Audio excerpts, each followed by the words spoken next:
ಯಾಕಪ್ಪ ಈ ಬಡವನ ಮೇಲೆ ಇಷ್ಟೊಂದು ನಿನಗೆ ಕೋಪ? ನಾನೇನಪ್ಪ ನಿನಗೆ ಅನ್ಯಾಯ ಮಾಡಿದ್ದೆ? ಈ ಹೆಣ್ಣು ಮಗುವಿನ ನನ್ನ ಕೈಯಲ್ಲಿ ಕೊಟ್ಟು ನನ್ನ ಹೆಂಡತಿನ ಮ್ಯಾಲ ಕರ್ಕೊಂಡು ಬಿಟ್ಟಿಯಲ್ಲ. ಈ ಭೂಮಿ ಮೇಲೆ ಬಡವರಾಗಿ ಹುಟ್ಟಬಾರ್ದೇನಪ್ಪ. ಹುಟ್ಟುವಾಗ ನಗುತ್ತೀವಿ, ಸಾಯುವಾಗ ಅಳ್ತೀವಿ. ಈ ಪ್ರಪಂಚದಲ್ಲಿ ತೊಟ್ಟಿಲೆಷ್ಟು ಅಷ್ಟೇ ಸ್ಮಶಾನಗಳಂತ. ಅದಕ್ಕೆ ಬಲ್ಲವರೊಂದು ಮಾತು ಹೇಳ್ತಾರೆ, ಬಾರದು ಬಪ್ಪದು ಬಪ್ಪದು ತಪ್ಪದು ಎಂಬಂತೆ. ಆಟ ಬಲ್ಲವರು ಯಾರಪ್ಪ? ಈ ಹೆಣ್ಣು ಮಗುವಿನ ತೆಗೆದುಕೊಂಡು ನಾನು ಎಲ್ಲಿಗಂತ ಹೋಗಲಿ? ಇದಕ್ಕೆಲ್ಲ ದಾರಿ ತೋರಿಸುವವನು ನೀನೇ ಭಗವಂತ.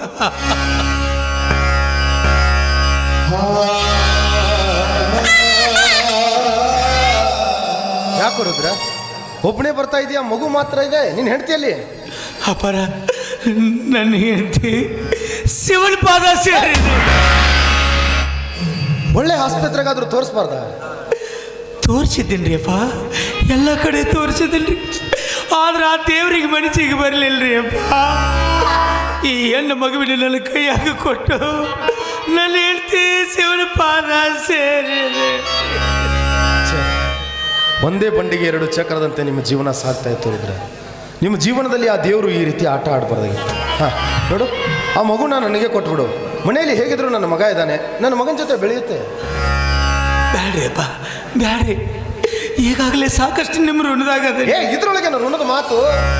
ನಮ್ಮ ಜವಾಬ್ದಾರಿ ಕಣೋ. ಹೋಗ್ಲಿ, ನೀನಾದ್ರೂ ಮಗುವಿನ ಬಗ್ಗೆ ಏನು ವಿಚಾರ ಮಾಡಿದ್ಯಾ? ವಿಚಾರ ಮಾಡೀನ್ರಿ ಅಪ್ಪ. ನಮ್ಮ ತಂಗಿ ಗಂಡ ಬೆಂಗಳೂರಾಗ ದುಡಿಲಕ್ಕದಾರೆ. ನಮ್ಮ ತಂಗಿಗೆ ಒಂದು 15 ದಿವಸದಿಂದ ಬಾಣೆತನ ಆಗೈತ್ರಿ. ಆಕೆಗೆ ಒಂದು ಗಂಡು ಮಗು ಆಗೈತ್ರಿ ಅಪ್ಪ. ಅದಕ್ಕೆ ಈ ಹೆಣ್ಣು ಮಗುವಿನ ಹೋದ ಆಕೆ ಉಡ್ಯಾಗ ಹಾಕಿದ್ದೀನಿ ಅಂದ್ರೆ ಒಂದಕ್ಕೊಂದು ಬೆಳೆದು ದೊಡ್ಡ ಹೋಗ್ತಾವತ್ತು ವಿಚಾರ ಮಾಡೀನ್ರಿ. ಆಯಿತು ಬಿಡು ರುದ್ರ, ನಿನ್ನ ಆಸೆಗೆ ನಾನೇ ಕಲ್ಲು ಹಾಕಲಿ. ಎಷ್ಟೇ ಆಗಲಿ ಕರಳ ಸಂಬಂಧಗಳು ಒಂದಕ್ಕೊಂದು ಹತ್ತಿರದಲ್ಲಿದ್ದರೆ ಚೆನ್ನಾಗಿ ಬೆಳೀತವೆ. ಹಾಂ ನೋಡು, ಈಗ ಎಳೆ ಬಿಸಿಲಲ್ಲಿ ಮಗುನ ಹಿಡ್ಕೊಂಡು ನಿಲ್ಬೇಡ, ಹೋಗಿ ಬಿಟ್ಟು ಬಾ. ಒಂದು 4-5 ದಿವಸ ಇತ್ತು ಬಾ. ಮಗುವಿಗೆ ಒಳ್ಳೆಯ ಶಿಕ್ಷಣ ಕೊಡಿಸು. ದುಡ್ಡಿನ ಬಗ್ಗೆ ಏನು ವಿಚಾರ ಮಾಡಬೇಡ. ಆಯ್ತು ರೀ ಅಪ್ಪ. ಸರಿ.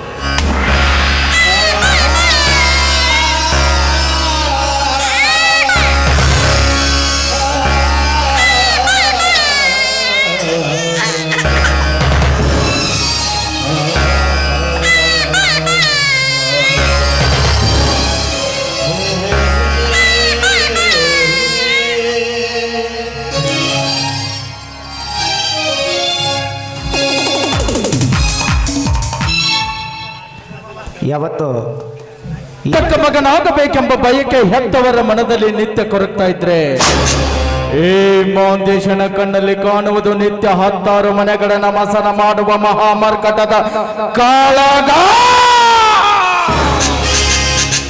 ನಿತ್ಯ ಹೆತ್ತವರು ಸತ್ಯ, ನ್ಯಾಯ, ನೀತಿ, ಧರ್ಮವನ್ನ ಪೂಜಿಸಬೇಕಾದ್ರೆ ಅವರ ರಕ್ತ ಹಂಚಿಕೊಂಡು ಹುಟ್ಟಿರುವ ಮೌಂದೇಶ ಮಾಡುವುದು ನಿತ್ಯ ಹೆಂಡ ಕಂಡ ಕಂಡ ಕಂಡ ಹೆಣ್ಣಗಳ ಸಹವಾಸ. ಹೆತ್ತವರಿಗೂ ಹೆತ್ತ ಮಕ್ಕಳಿಗೂ ಎಷ್ಟೊಂದು ಅಂತರ ಅಲ್ವಾ? ಹೆತ್ತವರು ಕಾಣುವುದು ಬಹಿರಂಗದ ಕನಸನ್ನ, ಮೌಂದೇಶ ಕಾಣುವುದು ಅಂತರಂಗದ ಕನಸನ್ನ. ಆದ್ರೆ ಮೌಂದೇಶನ ಅಂತರಂಗದ ಕನಸಿಗೆ ಅಡ್ಡಿ ಆಗ್ತಾ ಇದ್ದಾಳಲ್ಲ ಅಂಬಿಕಾ.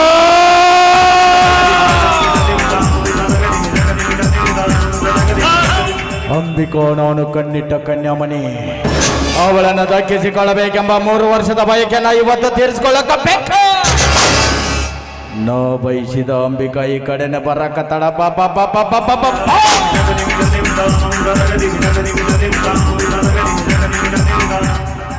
ಅರವಿಂದ್ ನನಗೋಸ್ಕರವಾಗಿ ಇಲ್ಲೇ ಬಂದು ವೇಟ್ ಮಾಡ್ತೀನಿ ಅಂತ ಹೇಳಿದ್ರು. ಇಲ್ಲಿ ನೋಡಿದ್ರೆ ಎಲ್ಲೂ ಕಾಣಿಸ್ತಾನೆ ಇಲ್ಲ. ನಾನು ಬರೋದು ತಡವಾಯ್ತು ಅಂತ ತಿಳ್ಕೊಂಡು ಹಾಗೆ ಹೊರಟೋಗಿರ್ಬೋದೆ. ಸಾಧ್ಯನೇ ಇಲ್ಲ. ಯಾಕಂದ್ರೆ ನನಗೋಸ್ಕರವಾಗಿ ಜೀವನ್ ಪೂರ್ತಿ ಕಾಯುವಂಥ ವ್ಯಕ್ತಿ ಅವರು. ಇಲ್ಲೇ ಎಲ್ಲಾದರೂ ಇರ್ಬೋದು. ನಾನೇ ಹೋಗಿ ಕರ್ಕೊಂಡು ಬಂದ್ರೆ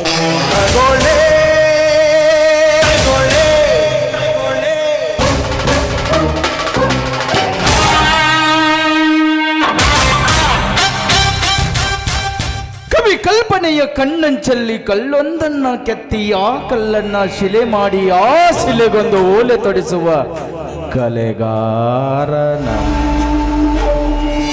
ಈ ಕಲೆಗಾರನ ಕಣ್ಣು ಕುಕ್ಕುವಂತೆ ಈ ಶಿಲೆಯನ್ನು ಸೃಷ್ಟಿಸಿದ ಆ ಶಿಲ್ಪಿ ಯಾರು? ಆ ಶಿಲ್ಪಿಗೊಂದು ನಮನ, ಈ ಶಿಲೆಗೊಂದು ನೋಡಿ ನಮನ. ಅಂಬಿಕಾ, ಈ ಕಲೆಗಾರನ ನೋಡಿ ಎದೆಯಲ್ಲಿ ಭಯ ಹುಟ್ಟಿತ. ಭಯಾನ? ಭಯ ಪಡ್ಲಿಕ್ಕೆ ನಾನೇನು ದಿಕ್ಕೇಡಿ ಹಕ್ಕಿ ಅಲ್ಲ ಮಿಸ್ಟರ್ ಮಾಂತೇಶ್. ಹೆತ್ತವರ ಆಶ್ರಯದಲ್ಲಿ ಅನ್ನ ತಿಂದು ಬದುಕಿರುವ ಒಲವುಳ್ಳ ಹಕ್ಕಿ ನಾನು. ಆಕಾಶದಲ್ಲಿ ಹಾರಾಡುತ್ತಿರುವ ಹಕ್ಕಿಗಳನ್ನು ಕಂಡು ಅವುಗಳ ರೆಕ್ಕೆಯನ್ನು ಕುಕ್ಕಲಿಕ್ಕೆ ಪ್ರಯತ್ನ ಪಡುತ್ತಿರುವ ನಿನ್ನಂತ ರಣಹದ್ದುಗಳ ರೆಕ್ಕೆಯನ್ನು ಕತ್ತರಿಸೋಗ್ಲಿಕ್ಕೆ ಹುಟ್ಟಿರುವ ಹಠಮಾರಿ ಹಕ್ಕಿ ನಾನು. ಮಿಸ್ಟರ್ ಮಾಂತೇಶ್, ನಾನು ನಿಮ್ಮನ್ನು 3 ವರ್ಷಗಳಿಂದ ನೋಡ್ತಾನೆ ಇದ್ದೀನಿ. ಮಾತಿಗೆ ನನ್ನ ಮೇಲೆ ನಿಮ್ಮ ಕಾಮ್ ದೃಷ್ಟಿಯನ್ನು ಬೀರ್ತೀರಾ. ಹೆಜ್ಜೆಗೆ ನಾನು ನಿಮ್ಮ ಆಧೀನ ಮಾಡ್ಕೊಳ್ಳೋಕೆ ಪ್ರಯತ್ನ ಪಡ್ತೀರಾ. ಯಾಕೆ ಯಾಕೆ ನಿಮ್ಮಲ್ಲಿ ಇಂತಹ ದುರಾಸೆ? ಈ ನಿಮ್ಮ ಮಾತಿಗೆ ಮನ್ನನ್ನು ಕೊಡುವ ಹೆಣ್ಣು ನಾನಂತ ನೀನು ಭಾವಿಸ್ಕೋಬೇಡ. ಇಷ್ಟಕ್ಕೂ ನಿನ್ನ ದೃಷ್ಟಿಯಲ್ಲಿ ಹೆಣ್ಣಂದ್ರೆ ಏನಂತ ತಿಳ್ಕೊಂಡಿದ್ಯಾ? ಬಜಾರದಲ್ಲಿ ಈಟು ಮಾರುವ ಹಣ್ಣು ಅಂತ ತಿಳಿದಿದ್ರು, ಇಲ್ಲ ನಡೆದಾಡುವ ಕಾಲಿನ ಧೂಳು ಅಂತ ಎಲ್ಲ ಜರ್ಮನಿ ಬೋಗನ್ಯಾಗ ಹಾಕಿಟ್ರುವ ಬೆಣ್ಣೆ ಅಂತ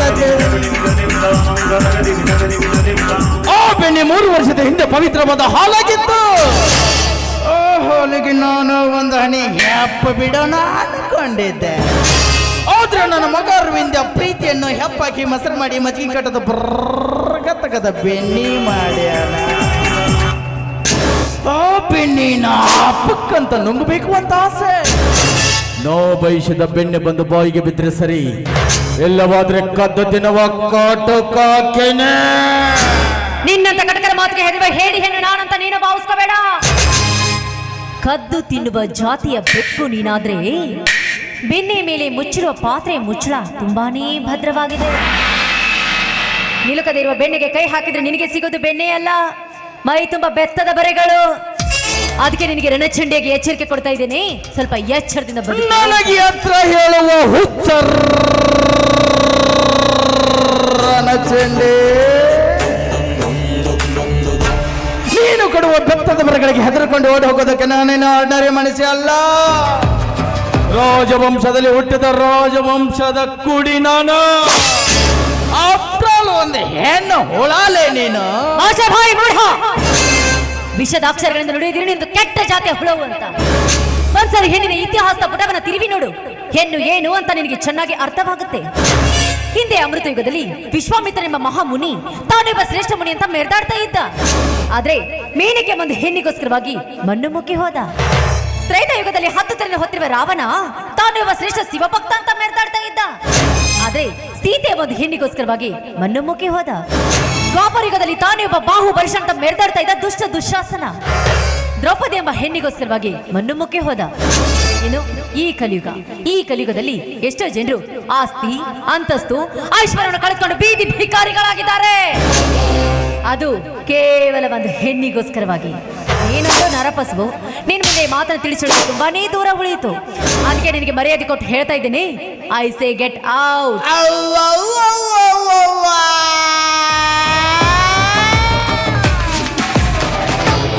ಭವ್ಯ ಭಾರತದ ಹೆಣ್ಣಿನ ಕಥೆಯನ್ನು ಹೇಳಿ ಒಳ್ಳೆ ಹೆಣ್ಣಿನಂಗ ಸೋಗ ಹಾಕುವ ಸೋಗುಲಾಡಿ. ಈಗ ಇತಿಹಾಸದ ಪುಟದ ಹೆಣ್ಣಿನ ಕಥೆಯನ್ನು ಒಂದ್ಸಾರಿ ನಾನು ಹೇಳ್ತೀನಿ, ಕೇಳಿಸೋ. 12ನೇ ಶತಮಾನದಲ್ಲಿ ಅಕ್ಕ ಮಾದೇವಿ ತನ್ನ ಬೆತ್ತಲೆ ಶರೀರವನ್ನ ಕೇವಲ ಕೂದಲಿನಿಂದ ಮುಚ್ಚಿಕೊಂಡರೂ ಕೂಡ ನೋಡುಗರ ಕಣ್ಣವಳ ಪಾದ ನೋಡುತ್ತಿದ್ದೆ ವಿನಃ ಅವಳ ದೇಹವನ್ನಲ್ಲ. ಅವಳಲ್ಲಿ ಭಕ್ತಿ ತುಂಬಿತ್ತು, ನೋಡುಗರ ಕಣ್ಣಲ್ಲಿ ಪರಿಶುದ್ಧವಾದ ಭಾವ ತುಂಬಿತ್ತು.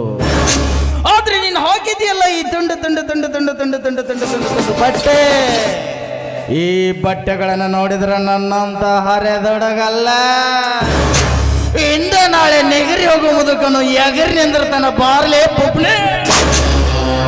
ಏ ಕರಿ ಹೆಗ್ಗನ ಮೊಸಳವನೇ, ಕಾಮಿನಿ ಅದನ್ನ ಕಣ್ಣಿಗೆ ಕಾಣೋದೆಲ್ಲ ಹಳದಿಯಾಗಿ ಇರುತ್ತಂತೆ. ಅದನ್ನ ಮರೆತು ಸುದ್ನೆಗೆ ವರ್ತನೆ ಮಾಡಿದ್ರೆ ಅದು ನಿನಗೂ ಬೆಳೆದು ನನಗೂ ಬೆಳೆದು. ಇಲ್ಲದೆ ಹೋದ್ರೆ ನನ್ನ ಕೈಲ ನಿನ್ನ ಸಾವಂತ ಕಟ್ಟಿಟ್ಟ ಬುತ್ತಿನೇ. ಏ ಕೆಂಪು ಮಂಗ್ಯನಂತಕಿನ ಇದನ್ನು ನಮ್ಮಪ್ಪ ನಮ್ಮವ್ವ LKG ಹಿಡಿದ ಡಿಗ್ರಿ ತನ ಓದಿಸಿದ್ರು ತಲೆ ಹೋಗಿಲ್ಲ. ಇನ್ನು ನಿನ್ನ ಮಾತು ಕರಿ ಗೋರ್ಲನ್ ಹಂತವ್ನಿ ಕತ್ತೆಗೆ ಲತ್ತೆ ಬಿಟ್ಟಿದ್ರೆ ತಾನೇ ಮನೆಯೋದು.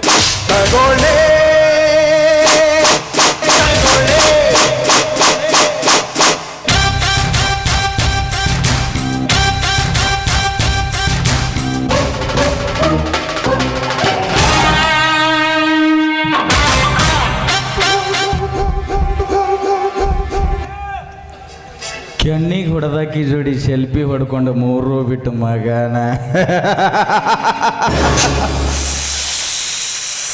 ಅಂಬೇ ಏನು ನಿನ್ನ ಸೌಂದರ್ಯ, ಈ ನಿನ್ನ ಸೌಂದರ್ಯವನ್ನು ನೋಡ್ತಾ ಇದ್ರೆ ಈಗ ಲೈಟ್ ಆರಿಸ್ಬೇಕು ಅನ್ಸತ್ತೆ.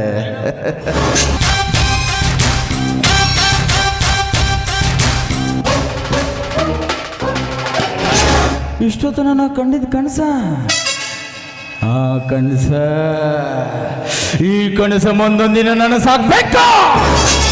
ಅಂಬೇ ನೀ ನನ್ನ ಕೆನ್ನೆ ಮುಟ್ಟಿದ್ದಿಲ್ಲ, ಮುಂದೊಂದಿನ ನಾನು ನಿನ್ನ ಜೀವನನೇ ಮಾಡ್ತೀನಿ.